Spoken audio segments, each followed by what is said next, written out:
Tonight on Bridge City News, the federal government has put together a large response package as the World Health Organization declares COVID-19 a pandemic.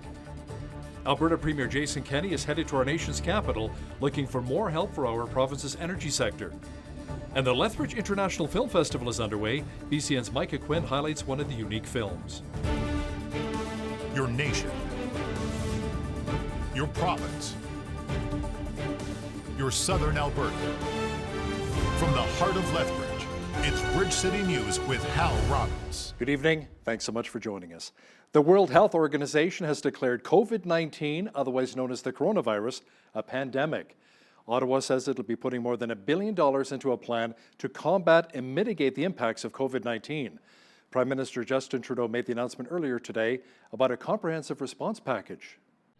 Our government will be creating a $1 billion COVID-19 response fund, which will provide money to the provinces and territories to deal with preparation and mitigation for the virus.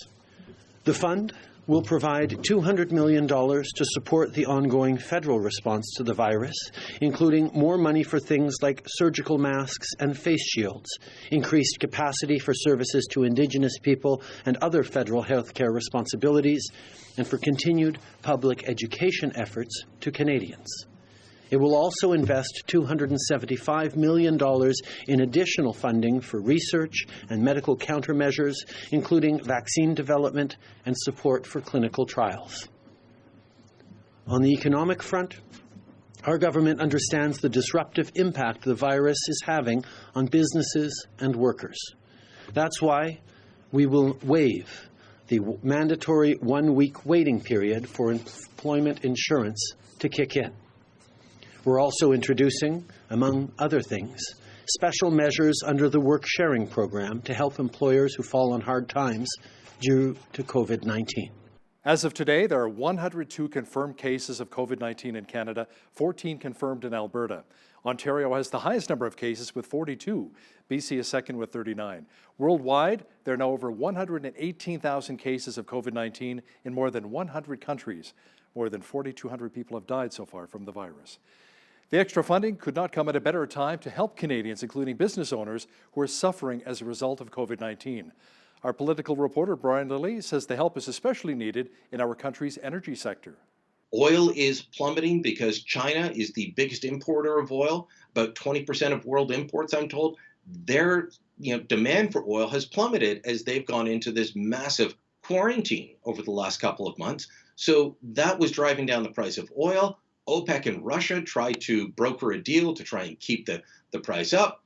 Russia wouldn't play ball, so Saudi said, you know what, we're going to drive the price down to hurt other people and make sure that our share remains the same.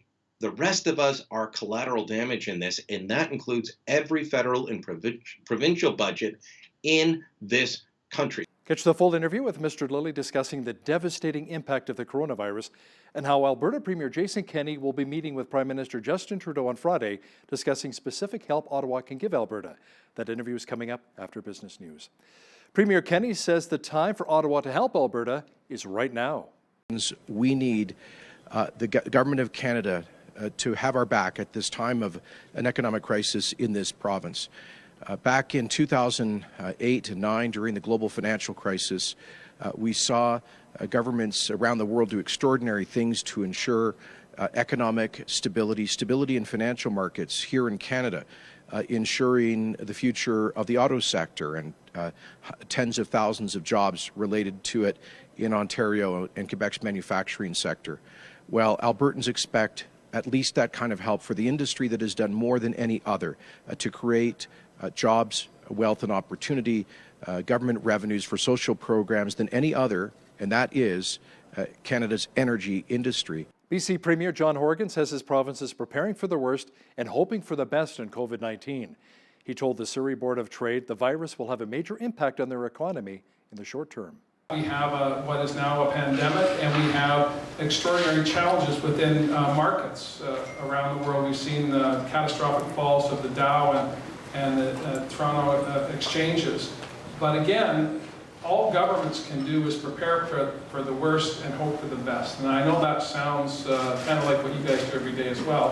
And it shouldn't surprise you that that's how governments need to respond. but planning and preparing is key to success. We have, with respect to COVID-19, we were early adherents to containment as early as January. We have a robust trade with China, where the early cases were being determined. We have a large Iranian Persian population in the Lower Mainland as well, which is the second wave. But those issues really don't matter. Viruses do not know ethnicity. They are just they infect people. The City of San Francisco is preparing for a possible increase in COVID-19 patients. The city's Department of Emergency Management unveiled 30 recreational vehicles to house potential patients who cannot self-quarantine.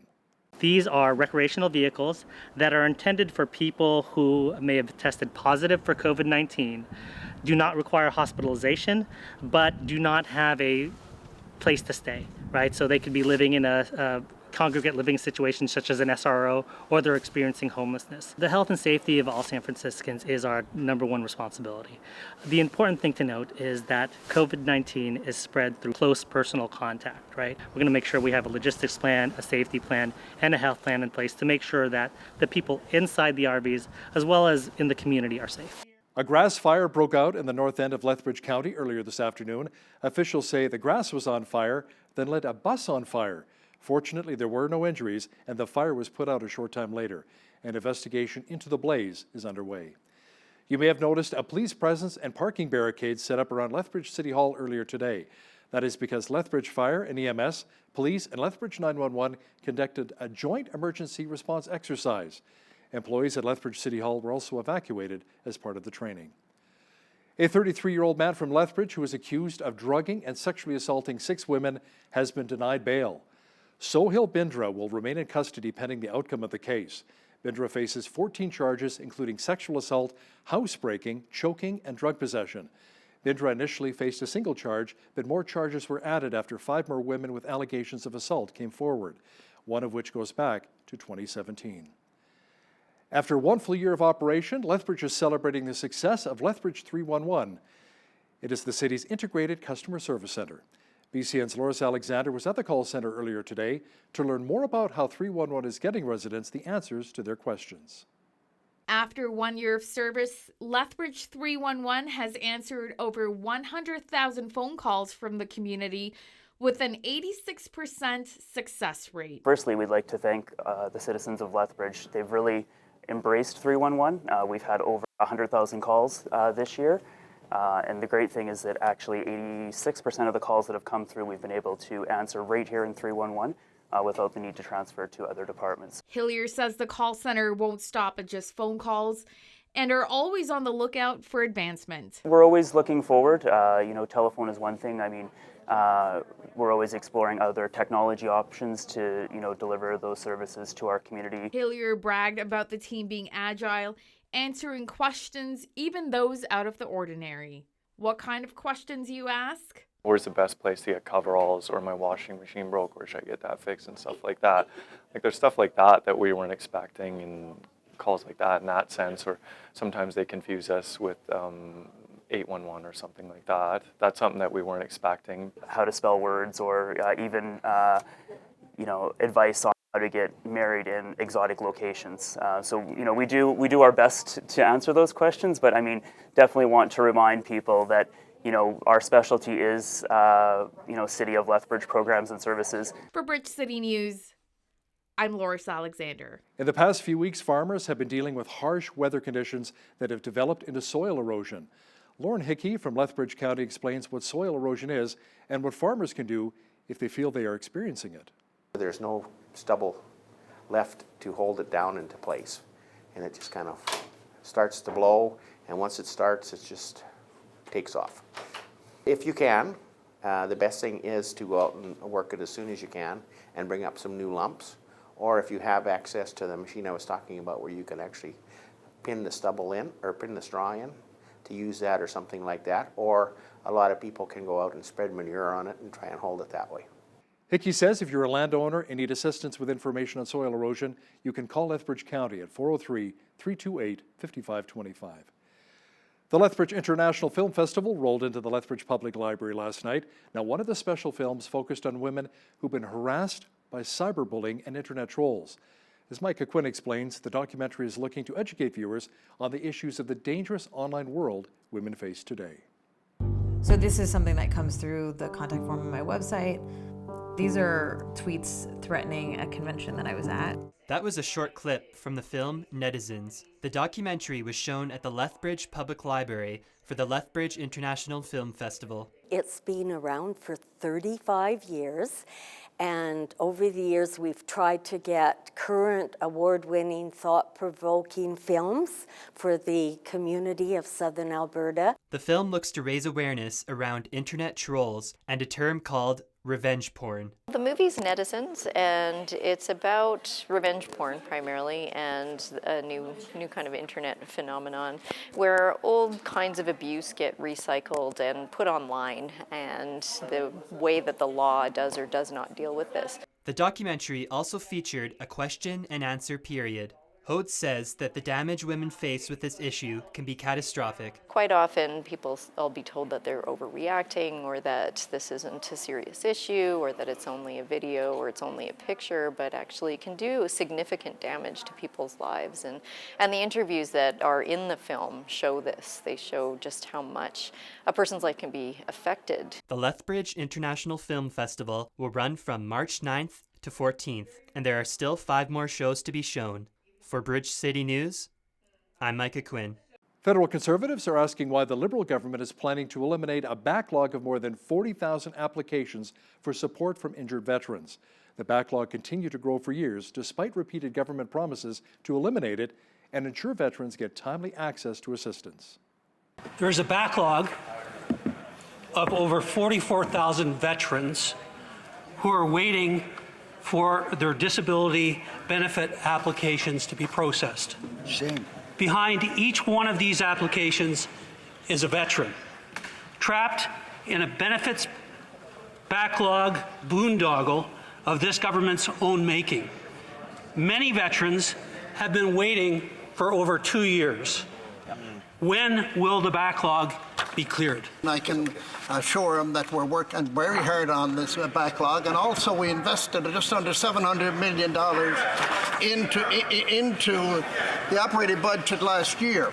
Mr. Speaker, what we're doing is digitizing the files. We're making sure that all veterans that should receive benefits. Quite honestly, Mr. Speaker, there's a 60% increase totally in the applications because our government has been more generous to the veterans, and 90% increase in the first applications, Mr. Speaker. Questions have arisen as to why elected band chiefs and women of the Wet'suwet'en Nation who support the gas pipeline in British Columbia were not part of meetings with ministers aimed at de-escalating tensions. Teresa Tate-Day of Wet'suwet'en Coalition says the chiefs who took part in meetings with Ottawa and BC do not speak for the whole nation. The hereditary chiefs feel that they have the support of the protesters and that the protesters agree with them. It's not about the protesters agreeing with them. It's about our people getting a resource and a benefit from our land in which we went to court for.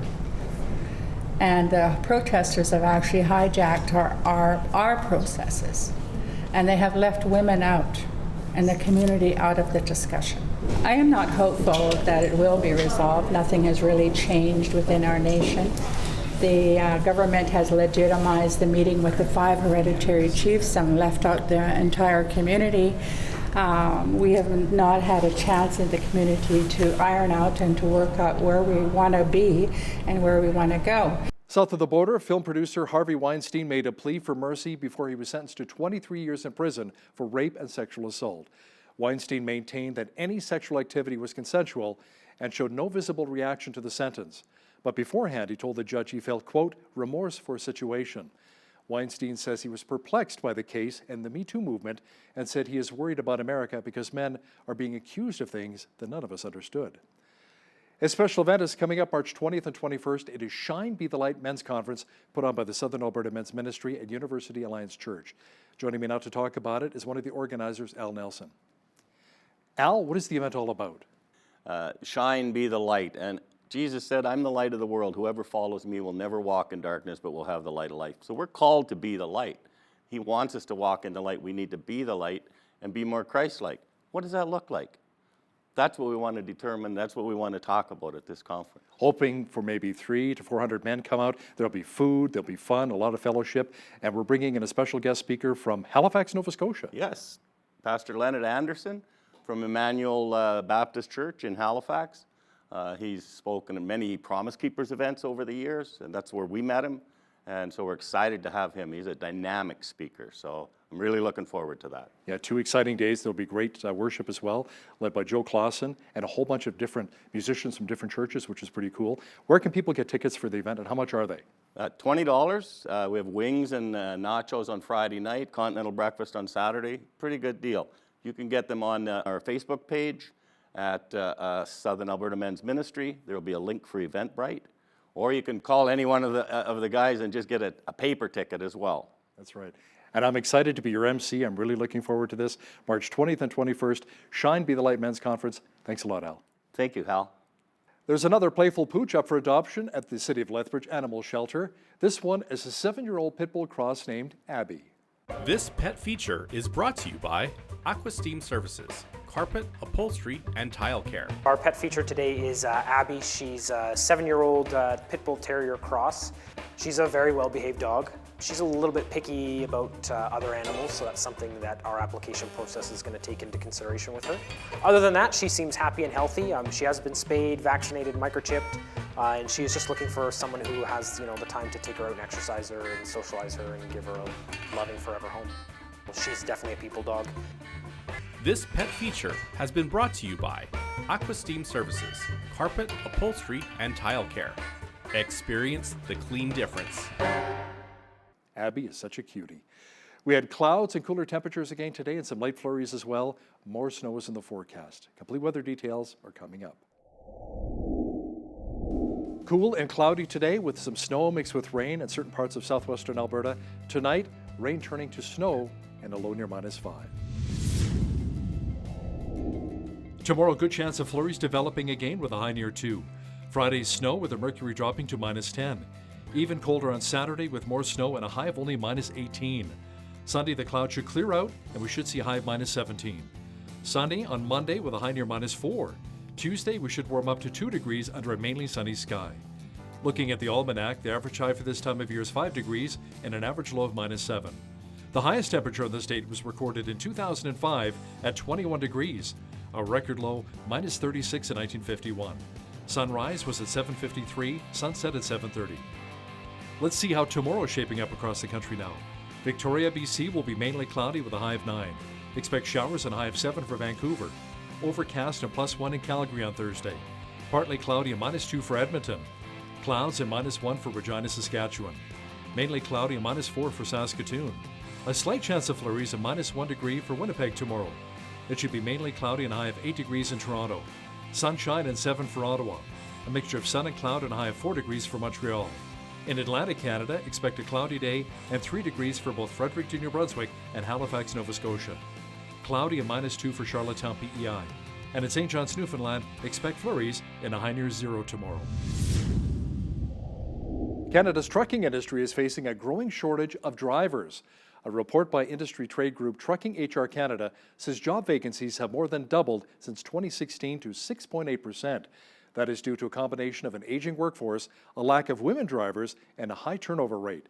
It says the shortage of 20,000 drivers has hurt sales, costing nearly $3.1 billion in lost revenue in 2018. 2 major oil patch companies are cutting their capital spending plans following this week's deep plunge in oil prices. 7 Generations Energy is cutting its plan by 18% to $900 million.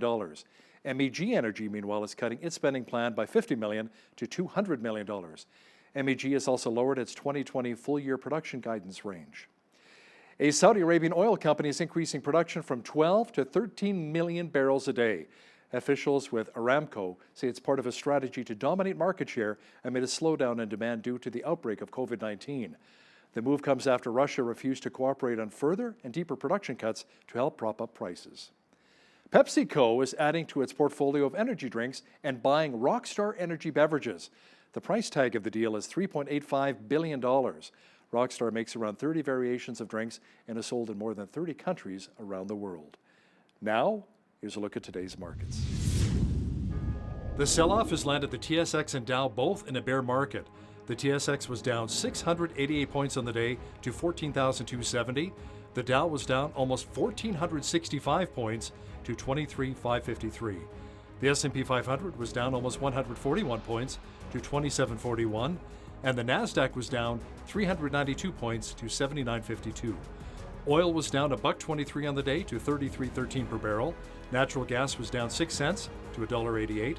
Gold was down $2.89 to $16.32.15 an ounce, and silver was unchanged on the day at $16.76 an ounce. Wheat is at $237 per metric ton, barley's at $232, canola's at $4.64, and corn is at $259 per metric ton. Live cattle were down $2.38 to $106.85. Feeder cattle were down $4.43 to $128, and lean hogs were down $1.13 to $66. The Canadian dollar was down slightly on the day to 72.55 US. Recapping one of our top stories this hour, the World Health Organization has declared COVID-19, otherwise known as the coronavirus, a pandemic. Ottawa says it'll be putting more than $1 billion into a plan to combat and mitigate the impacts of COVID-19. As of today, there are 102 confirmed cases of COVID-19 in Canada, 14 confirmed in Alberta. Ontario has the highest number of cases with 42. BC is second with 39. Alberta Premier Jason Kenney is on his way to Ottawa to meet with Prime Minister Justin Trudeau. Word is Kenney will be asking the federal government for more help for our energy sector. One of our regular contributors, Brian Lilly, has details next. But first, here's a look what's happening in and around your community. Here's your Bridge City News community calendar. If you love the game of golf, here's an amazing opportunity to be part of the Lethbridge Paradise Canyon Open taking place June 25th to the 28th. The LPCO is looking for hardworking and dedicated volunteers to help make this event a success. A volunteer recruitment night is being held on Wednesday, March 18th at the Paradise Canyon Golf Resort from 5 to 7 p.m. For more information, call 403-331-8885 or email yoshida.kf@telus.net.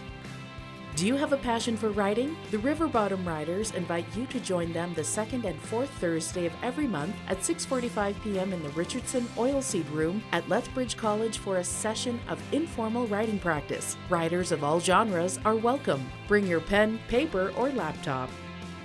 Looking for a fun place where you and your kids can play? Come for a fun family night to the Family Center in downtown Lethbridge, Thursday evenings from 4:30 to 6:30 p.m. Me and My Family promotes learning through play and provides a safe place for kids to explore through physical activity, imagination, and creativity. For more information, visit famcenter.ca. And that's your Bridge City News community calendar.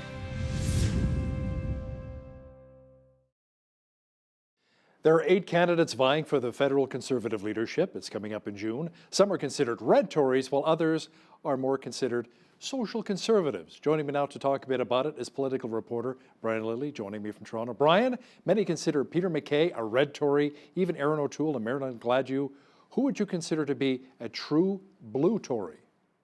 Well, they're all claiming to be true blue conservatives, so it's all going to depend on your personal definition. You know, I had one person who I never would have suspected was going to be a Peter MacKay backer, given his political history and where he came from. And he said, "Oh, I'm backing Peter MacKay." And I said, "Really? Why?" And he said, "I subscribe to the Rob Anders School of Political Elections." I said, "Well, what's that?" He said, "Vote for the most conservative candidate that can win." So you're going to see people bouncing all over the map. Now, Peter MacKay is often described as a red Tory. I'll tell you that on social issues, he's, on issues of life and same-sex marriage, none of the candidates that are actually going to win are going to reverse same-sex marriage. And even if you tried, the courts wouldn't let you. On pro-life issues, Peter MacKay is definitely going to be on the leave it alone side. But so is Aaron O'Toole. Aaron O'Toole is kind of trying to portray himself as some sort of red meat conservative. He's not really. Marilyn Gladue wants to leave all social issues aside. So does Rick Peterson, by the way. Now, there's a couple of people who are vying for that social conservative angle. One is a guy named Jim Carey-Halios. Now, I've talked to some SOCONs in the Toronto area who have been big organizers for candidates in the past, and they said they don't know Carey-Halios. They don't necessarily want to back him, but he's aiming for that. He got himself into some hot water by going after a prominent Ontario and federal conservative named Walid Solomon. He's a Muslim Canadian who on some of these issues might actually align with social conservatives, but he attacked him saying, this guy wants to bring Sharia law to Canada, all because he, in 2007, I think it was, supported a mortgage product that would be considered Sharia compliant, meaning it wouldn't violate the tenets of the Islamic faith not to take on debt. That's a bit of a harsh attack on him and on Aaron O'Toole. So Karahalios is a bit of a wild card in this. So really you've got Derek Sloan and Leslyn Lewis. Now Leslyn Lewis is an immigrant from the Caribbean who came to Canada. She has her PhD. She has a successful career. She was an unsuccessful candidate for the Conservatives in 2015. She's got the backing of people like Dr. Charles McVitie from Canada Christian College in Toronto. And she puts forward social conservative views in a way that I think is actually capable of winning. And that's, don't scare off other people. You want to be for life. You want to be for family. Great. But you've got to do it in a way that you're not going to make Canadians who, they might not be, necessarily against your views on that, but they're not going to run to them. That's not their top issue. You don't want to make them run away from you based on how you express it. Now, Derek Sloan is a first-time MP from Eastern Ontario, and he's fully embraced Richard DeCarey. Now, DeCarey was the guy that they wouldn't let run because he made some rather unfortunate comments. Let's say he didn't express himself in the best way possible. And he expressed himself in a way that will make people run away from the Conservatives. So Derek Sloan embracing him, I think, is a rookie mistake. I'm not sure that, unlike 2017, when Brad Trost finished fourth, I'm not sure that any of them are going to finish that high up in the ranking this time, but we'll have to wait and see. Brian, let's talk about this coronavirus now impacting things around the world, the markets, a lot of governments. Over 18,000 people impacted, more than 4,000 deaths. Here in Alberta, 7 new cases, we're up to 14. And it appears as though even some politicians have been affected by the coronavirus, COVID-19. Yeah, so we've got Montreal Liberal MP Anthony Housefather. He was down in Washington at the American-Israeli Political Action Committee meeting, and that virus was spread there.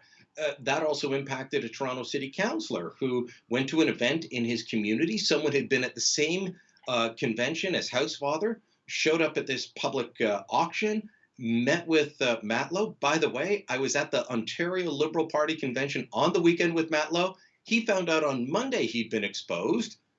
Thankfully, I didn't meet with him. I didn't shake his hand, but he's in self-isolation. And Seamus O'Regan, who minister in the Trudeau government, has said he has had a persistent cold. It won't go away. He went to see a doctor. Doctor said, look, until we get the test results back for COVID-19, just stay at home. I've been dealing with a head cold and a cough, Hal. I can tell you that I've stayed home just because nobody wants to be around you. So about 4 days of not really leaving my place, working from home when I can, going out for the odd bit of food or supplies, and that's it. Don't touch people, don't talk to people, don't cough on anyone. Wash your hands a lot. Use hand sanitizer when you have to, following all the instructions. And stock up on toilet paper. That's very important. It's sold out. It's sold out around me. I've heard. The other day there was plenty, and now people have gone crazy. And the Shoppers, the Rexall, the Loblaws, all the stores around me sold out. It appears as though government budgets are shot as the coronavirus has been affecting markets around the globe, Brian. Yeah, so it was, I believe it was February 27th that the Alberta government brought down their budget. New Brunswick and Quebec brought theirs down on Tuesday. The Manitoba government on Wednesday. Ontario's is still about 2 weeks away. And the feds, they haven't even announced. And quite frankly, I think they're going to hold off. There's been a lot of talk how the Alberta government, well, they were just playing with a fantasy world with predicting that oil would be at $58 a barrel. And of course, it went as low as $31 when the market really tanked on Monday at opening. But I just want to point out that it was only a few weeks ago. Budgets, the assumptions that the budgets are based on are about a month old by the time the budget comes to be delivered. And that's not just the case for Alberta. I've covered more budgets federally and provincially than I can count. That's for all of them because they have to make their assumptions based on predictions at a certain point. So oil, the West Texas Intermediate, which is the benchmark for Alberta, was trading $61, $63 a barrel. They predicted $58 a barrel for the year going forward, and then going up to 62, 63 in coming years. Guess whose predictions from the fall economic statement are exactly the same? The federal government. Their budget was predicated on the same thing. All of these budgets were based on oil being in a certain amount, based on economic growth being at a certain amount, and of course with COVID-19, which is behind a lot of this, all of that is out the window. So you've got the economic shock, you've got the supply chain shock, you've got the stock markets going down. Oil is plummeting because China is the biggest importer of oil, about 20% of world imports, I'm told. Their demand for oil has plummeted as they've gone into this massive quarantine over the last couple of months. So that was driving down the price of oil. OPEC and Russia tried to broker a deal to try and keep the price up. Russia wouldn't play ball, so Saudi said, you know what, we're going to drive the price down to hurt other people and make sure that our share remains the same. The rest of us are collateral damage in this, and that includes every federal and provincial budget in this country. So I feel for all of them, regardless of political stripe, and we've got them all in Canada right now. They're going to have trouble, and they're going to probably have to do updates, as Jason Kenney's going to have to do, as Rod Phillips in Ontario, the finance minister there, as Bill Morneau at the federal level will have to do, because they're trying to hit a moving target, and that's the toughest kind to hit. Yes, oil will be a big topic of discussion when Alberta Premier Jason Kenney heads to Ottawa on Friday to meet with Prime Minister Justin Trudeau. Now, Brian, it was supposed to be a regular meeting, but now Kenney will most likely talk about helping out the energy sector here. We're in rough shape. He's going to be talking about that. He's going to be talking about COVID-19. Look, this was originally they'd been looking at a late January meeting timeline. Do you remember when all the premiers got together in Toronto? That was late November, early December, in the wake of the election. And Doug Ford was trying to play Captain Canada, trying to broker a deal, bring together people like Scott Moe and Jason Kenney, who were very angry after the election, and other premiers, and say, let's find common ground. At that point, we were looking at about January 20th or so. And of course, that's when the blockades really took off, Hal. And at that point, it became impossible for them to hold a First Ministers meeting. So it was pushed back, and it was pushed back. And then when they announced that it was coming, it was going to be to deal with issues like the blockades, like Indigenous rights, and how do we move forward on this? Well, now, coronavirus, COVID-19, that's taken over the discussion. And all the economic impacts, including the price of oil, are going to be on that. But, one thing that hasn't changed is that all of the premiers, regardless of political stripe, have said to the federal government, look, you keep offering a 3% increase on health transfer payments, we need 5.2%. Expect them to use the coronavirus outbreak as extra leverage to say, you need to pay up. If you remember back to the Harper era, Stephen Harper told the provinces you can have 3% a year. That's all. Manage your costs. Justin Trudeau denounced that. He campaigned against it. He said it was dictatorial, and then he came in and quickly adopted it. He's going to face an awful lot of pressure, and it's going to be tough for him to say no to more healthcare funding as a result of what is happening around the world at the moment. Ottawa has suggested against cruise ship travel right now for obvious reasons with the coronavirus. Brian, more than 200 Canadians aboard an infected cruise ship will be headed off to CFB Trenton for 2 weeks of quarantine. Tell me more about that. They were on the Grand Princess cruise, and that's the one that just recently docked in Oakland, California. And I was looking at the name of the airline that brought them to CFB Trenton, Kalita Air or something. I've never heard of them in my life. They obviously, it was the only charter they could find to bring 238 people that might be infected with the coronavirus to CFB Trenton. So they're on a Canadian Forces base. The people that are there cannot leave for 2 weeks. If they do, it's under threat of punishment under the law, jail time, fines of up to $1 million. And part of the reason that they're there at CFB Trenton is because there is a Canadian Border Services Agency outfit attached to CFB Trenton. That's where all the troops that are leaving to go overseas head out from. So if you try and walk off the base and just say, you know what, I'm done, Hal, I got to go home, I'm out of here. It's not the Army that'll arrest you. It's the CBSA guys that will come in and say, I don't think so. You're going in the clink. So there's a lot of reasons that they're there. We've done this with the people that we evacuated out from China. We did it with another cruise ship. Now, when that first cruise ship came in, and there were hundreds of Canadians on that one, We couldn't put them at CFB Trenton because that was still full up with people we'd evacuated from China. So they went to a federal facility out in Cornwall, Ontario. They've all been released. No cases coming from that. That's the good news. Unfortunately, we keep having cases pop up from people that have visited. You know, at the beginning, it was just China, and then it was Iran.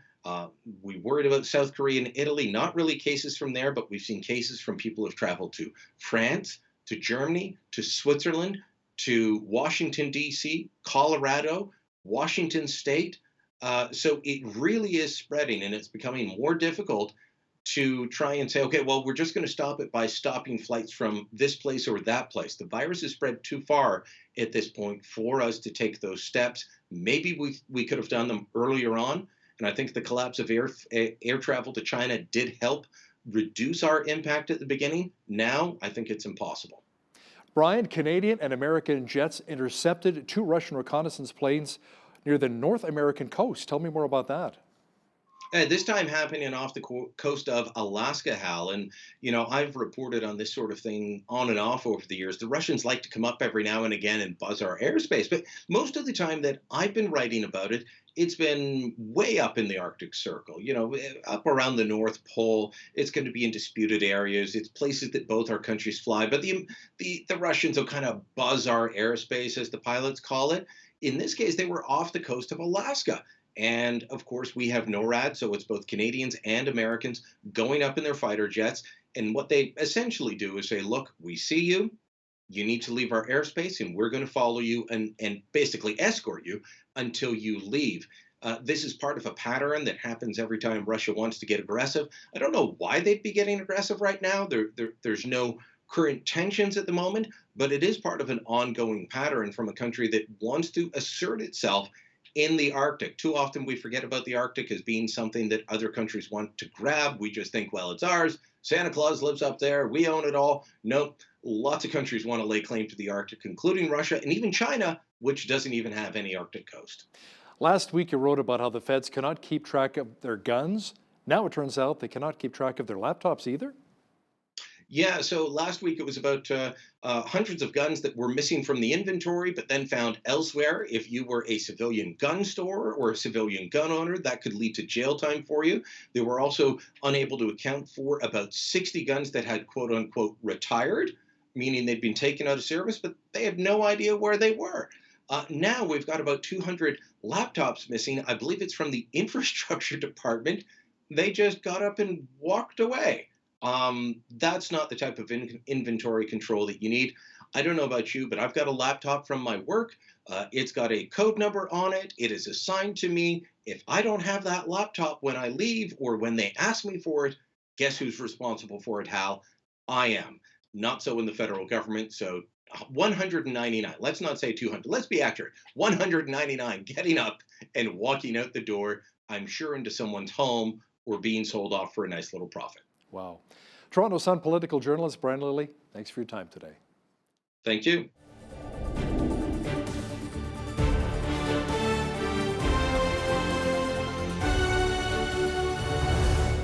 The Alberta economy is still going through some very tough times. How has this affected the real estate market? Courtney Atkinson joins me now. He's a Lethbridge real estate broker with Atkinson Realty. Welcome back to Bridge City News. Thanks for having me. Okay, let's talk about the real estate market right now in southern Alberta. A lot of people are still hurting, not as much here in Lethbridge. Is it more of a soft market right now? Is it a buyer, seller's market? What are you seeing? It's still a buyer's market technically. We've got about 7 months worth of inventory. So if there were no more sales happening, we would take about 7 months to absorb the inventory that we've got. But admittedly, if you look at the greater factors in our local economy, things are comparatively good compared to the rest of the province, I would say. What's the average price right now for resale home? We're at about $285 all in for all types of properties across southern Alberta. Okay, what about some of the more popular areas that people are looking at buying in? Yeah. Is it still the west side? Maybe some areas in the north, the newer areas in the north? Yeah, we were chatting about that earlier. One of the fastest growing parts of town is the west side, right, as you pointed out. And but, you know, I would say it really just depends on the type of consumer. I live on the south side. Some people prefer the north side. Some folks prefer the west. It really just depends on what you like. But it is the fastest growing part of town for sure. Do you think some people prefer the south side too because you have the nice mature lots, the big trees, as opposed to the newer neighborhoods where you have just little trees? I would say so. You know, it has that sense of being more established. It's just a little bit more cozy, I would say. But then you get older homes, and sometimes they can come with issues. Like my house has issues, for example. It's built in the 60s. So you have to trade things off. If you're looking at a new house, you get no problems and new home warranty. And in older neighborhoods, maybe you have some problems if it's an older home. But that comes with the territory, and most people are willing to accept that. Now, I'm glad you brought up some of the older homes as well, Courtney. Would you talk about maybe aluminum wiring? The house is built in the early 70s being an issue? Yeah, there is a little bit of that. Not a huge amount of aluminum wiring here. We do see more knob and tube from like the 20s, 30s, and 40s. But to be fair, most of that's being looked after. You know, people have been aware of those issues for so long now that most of those homes have been upgraded to some extent. Yeah. How about some of the lead pipe as well, like the lead making its way into your water supply? Yeah, we Get that see changed over? more so galvanized, and again, a lot of that has been replaced over the years, because what happens with galvanized is the pipes actually close in, you lose water pressure, and so people are very obligated and kind of motivated to make that change. What do you think is really driving and affecting the market right now? Is it interest rates? Yeah, there's a few things. We're starting to see the market turn around. We have the same amount of volume and transactions in 2019 as we saw in 2018, so that's positive. That's kind of the first time that we haven't seen any decrease in those types of numbers. I would say with agriculture and all the construction we've seen here in the past couple of years, we've got positive population growth, we've got positive GDP growth in our community compared to other parts in the province. I would say that we're looking at possibly a turn of events here if you consider all things in our economy compared to what else is going on in the province and in Canada. I'd say we're in a pretty prime spot. And recent studies have proven as well that Lethbridge is a great place to invest, isn't it? It is. If you look at the cost of rent versus the cost of ownership, it makes a great case for owning. House prices really aren't that high if you look at the national averages. When you look at interest rates, they're very low. And one of the things that I point out is that, we saw some changes come about from the B20, the stress test as most people know it. It didn't have a tremendous impact on the overall market, but we did see it affect some of the higher priced properties. Overall, the number of transactions has remained fairly solid. And so families are still moving. It's just which families has changed. Do some families like to live in the more rural areas? Maybe some of the bedroom communities where they can save a few bucks, like Colehurst, Coaldale, Nobleford, for instance? Yeah, that's a great question. And I would say that when we first started seeing mortgage regulations come into place and prices were still maybe a little bit on the high side, there was a lot of absorption in some of these bedroom communities, as you pointed out, because people were looking for more affordable places to live. They didn't mind, maybe a slightly longer commute. And if at the end of the month, maybe they're saving $400 on taxes and mortgage payments, it made a lot of sense. Now I think that our economy is stabilized. People are more back at work. Maybe they've diversified in their employment. They're feeling a little more stable, and we're seeing, I think, some of those people maybe come back to the city or maybe look more in the city than they would in the outskirts. You know what's interesting, too? I'm glad you brought up that point. One of my coworkers was living in Nobleford, and they have, I think, 8 kids or so, but a lot of the kids' activities and their sports are here in Lethbridge. That's right. So they were commuting, putting on 60, 70,000 K a year on their vehicle. So they said, you know what, that's it, we're moving to Lethbridge. Yeah, with 8 kids, that's a lot of driving. It is, right? At the same time, absolutely. Yeah. Are you noticing a decline in younger people looking for homes right now? We thought we would. Yeah. But I can't say that we are. What we're noticing is that the younger people that we're working with are coming to us prepared to engage somebody in their family or somebody else to work with them on their mortgage, maybe as a co-signer or a co-owner of the property to help them get in because of some of these mortgage changes. But it hasn't dropped off. We're still seeing strength in the absorption of those properties in the, say, the 225 to 275 range, in many cases by those young families. And is it still 5% down for first-time homebuyers? It is. That's the general standard in Canada. The role that the B20 has played, or the stress test, as we've said, has required now people to have an additional, or to qualify an additional 2% above the basic interest rate. So that's meant that it's, you're going to be able to afford a little bit less house, and you may require a slightly more down payment to overcome some of that. So it's played a role, and I think that people have mitigated that by either borrowing money or engaging other people in the purchase of their home. Let's talk percentage when it comes to your debt ratio. Yeah. How much mortgage can I actually afford compared to my salary? Right. Trick question. I believe that the number is under 40, like it's a 39 or 35 or something like that. That's PIT, principal, interest, and tax? From my perspective, it's fairly high. Like when you look at what's left over for, going to the movies, putting gas in your car, and those other things, grocery bill, that's a big commitment to a mortgage payment, right? And all the other debts that a person might be carrying. So, but I think it's still conservative. And, I have to say this, when I look at what the government has done for Canadians, in some ways I'm supportive of it. As an industry member, I want to sell all the houses, let's make no mistake. But at the end of the day, we also want people in our community and in our country to be stable. stable, to have homes, and to be able to know that should things change with mortgages or the economy, that they'll still have that affordability and still be able to stay in their home. So I respect some of the changes, but we would like to see some systematic acknowledgements of communities like ours where the risk isn't so high like we see in Toronto or Vancouver. And let's talk about people buying a house for the first time as well, Courtney. There are other expenses outside of the down payment, right? That's right. Yeah, when banks are qualifying people for their purchase, a lot of times they'll look for an additional 1.5% in savings, right? You got to consider that a property inspection can be expensive. When you move into a property, the thing that nobody tells you is that you've got to plan to buy that ladder, that wheelbarrow, maybe you got to buy a lawnmower, and there can be repairs that come up, to say nothing of the cost of actually closing the transaction. You've got to pay your lawyer, for example. So there's some expenses that the bank acknowledges, and they want you to have that money in the bank so that when you do close your transaction, you're prepared to move into home ownership smoothly without any hiccups. And one thing I noticed as well when I bought my house last summer is that actually buying the house, you have to pay your real estate lawyer a little bit more than actually selling the house. Yeah, it's a little more paperwork, a little more involved. It's almost twice the price too. It's like $1,100 versus right. $500, right? It's a little bit more. You're right, Yeah. because they've got to assign the mortgage. They've got to take mortgage instructions. So there's more work on their part. It can be fairly complex if you're to see the back end of all those mechanisms and how it works. So it's justified, but I understand that it is a surprise for a lot of people. A big part of your business, obviously, is resale housing. But how about people that say to you, you know what, Courtney, I actually want to build a house. What are the advantages and disadvantages of each? Well, the clearest advantage is that you get exactly what you want, right? And the new home warranty. That's right. And new home warranty, which 7 is, years? It's now 10, right? Oh, it's 10 years. Yeah, There you it go. is. And so one of the greatest things is you get what you want, you've got that home warranty, and you don't really have a lot of the risk that you might have in, say, a 20-year-old property or in a house like mine built in the 60s, right?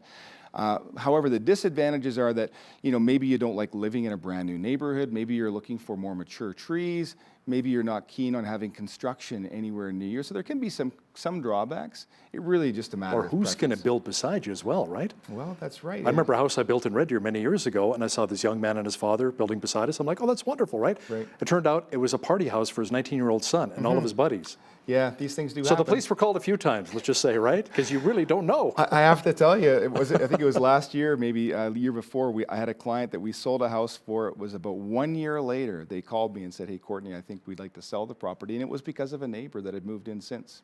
They built a house, this couple was loud, they were argumentative, they had barking dogs, and it really just diminished their quality of life. And of course, when they moved in, there was nobody there, right? So these things do happen. So what would you recommend to somebody who's considering buying in a certain neighborhood? Would you say go to that neighborhood maybe on a Friday night or a Saturday night? Yeah. See what it's like?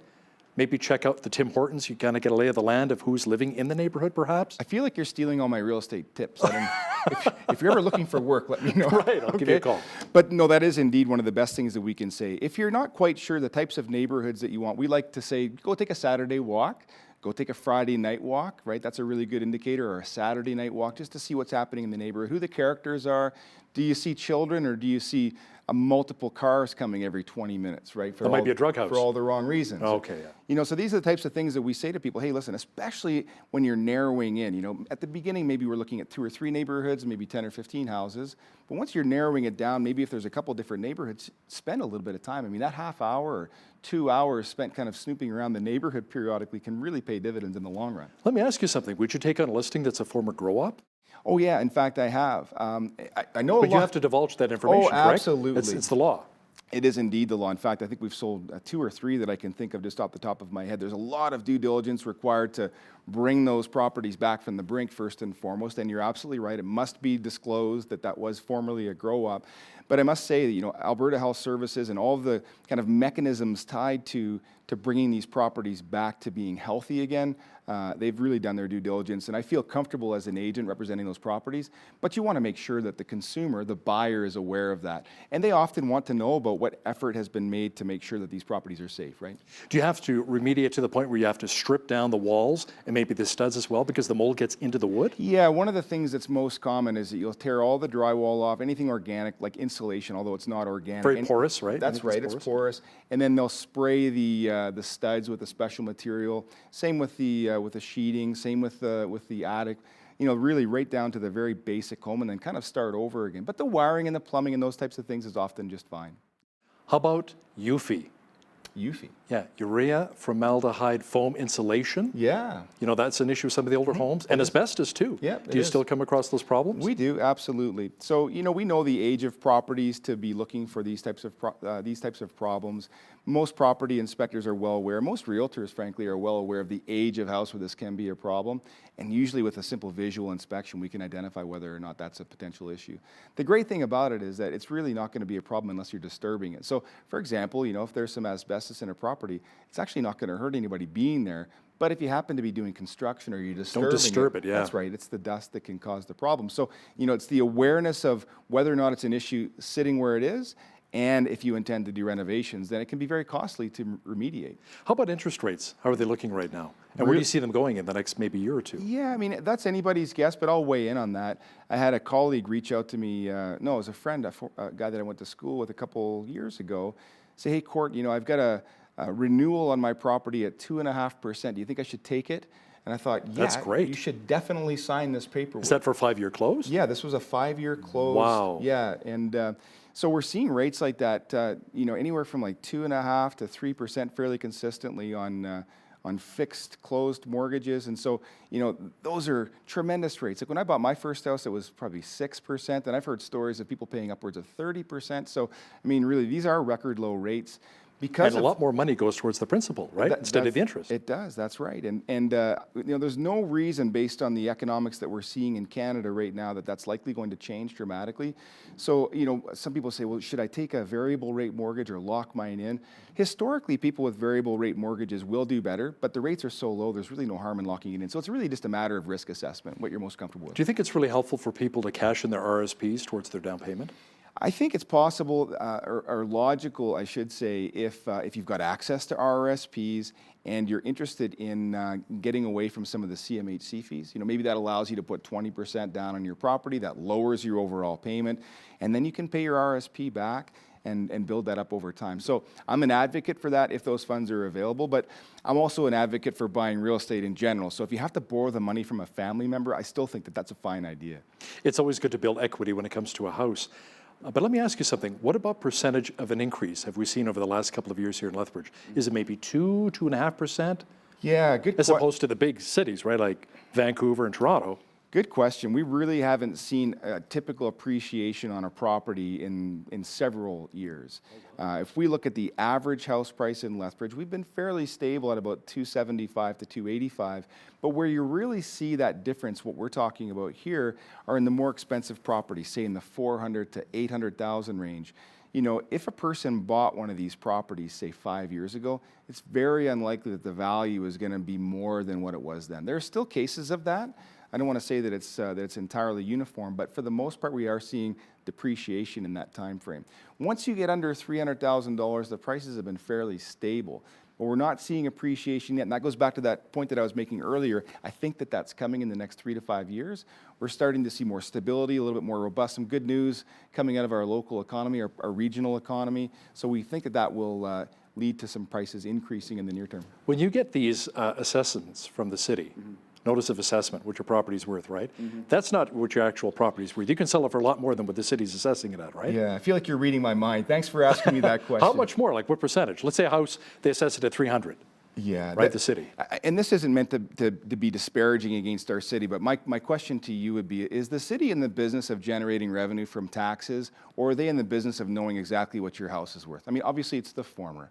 And so they don't have a team of appraisers and realtors over there assessing each and every property. They make adjustments based on neighborhood averages at best. And so they don't get inside these properties, and they don't have the same sense that a person like you who's just bought a property might have about a neighborhood, or somebody like me who sells a lot of properties in the run of a year. So really we look at those just as a measure of how it relates to your taxes, and that's it. We don't consider that actually when it comes down to evaluation. Although it's maybe a blessing having it come in a little bit lower, then your taxes will be lower, right? Oh, absolutely. We love a low tax assessment. What's the mill rate right now?